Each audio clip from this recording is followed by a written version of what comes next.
Hi friends, இப்போ Pandya source பார்க்க போகிறோம். பாண்டிய சோர்ஸில் வந்துட்டு என்னடா இது ரத்த கண்ணீர்கள் எல்லாம் சேர்ந்து நீலி கண்ணீர் வடிக்குது அப்படிங்கிற மாதிரிச்சு. யாரை சொல்கிறேன்னு பார்க்குறீங்களா? அதாவது மருமக்கள் எல்லாரும் சேர்ந்து மித்தவங்கள தான் ரத்த கண்ணீர் வடிக்க வைப்பாங்க. ஆனால் கடைசியில் எப்படிமா நீ நீலி கண்ணீர் வடிக்கிற அப்படிங்கிற மாதிரி ஆயிடுச்சு. நம்ம கோமதி அம்மாவை நிற்க வச்சுட்டு 3 மருமகளும் மாற்றி மாற்றி மூக்குரிய உடனே கோமதி அம்மாவுக்கு மனசு இறங்கி போச்சுங்க. சரி விட்றி, ஏதோ கோபத்தில் சொல்லிட்டேன், என்னை பற்றி உங்களுக்கு தெரியாதா அப்படின்னு சொல்லிட்டு கோமதி அம்மா ஒரு பக்கம் மூஞ்சு தூக்குது. அதுக்கப்புறம் அழுவாத மீனா, நீ அழுதான் நான் தாங்க மாட்டேன் ஒன்று 2 சின்னங்களை போட, அதுக்கப்புறம் நம்ம மீனா ஒரு தடவை மூக்குரிய, அதுக்கப்புறம் கடைசியில் பார்த்தா சமாதானம் ஆயிட்டாங்க.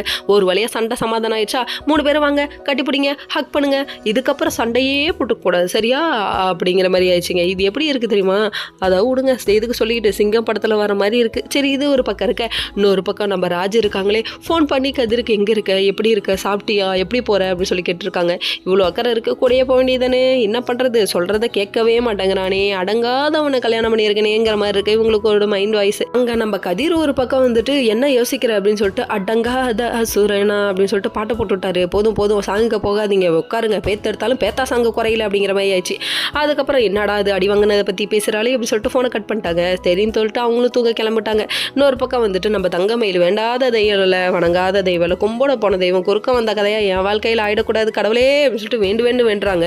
என்னன்னு பார்க்குறீங்களா? அதாவது எப்படியாவது அவங்க அப்பா வந்து நல்லபடியாக திருடிட்டு போயிடணுங்கிறதுக்காக வெளில போய் ஃபோன் பேச எல்லாரும் முடிச்சிருக்காங்க. பக்கி இது தெரியாமல் வர சொல்லிட்டே அப்படிங்கிற மாதிரி இருக்கு. அவங்க அப்பா நான் பார்த்துக்கிறேன் நீ போ, நான் பார்த்துக்கிறேன் நீ போங்கிறாரு. ஐயோ போச்சு. ஓகே.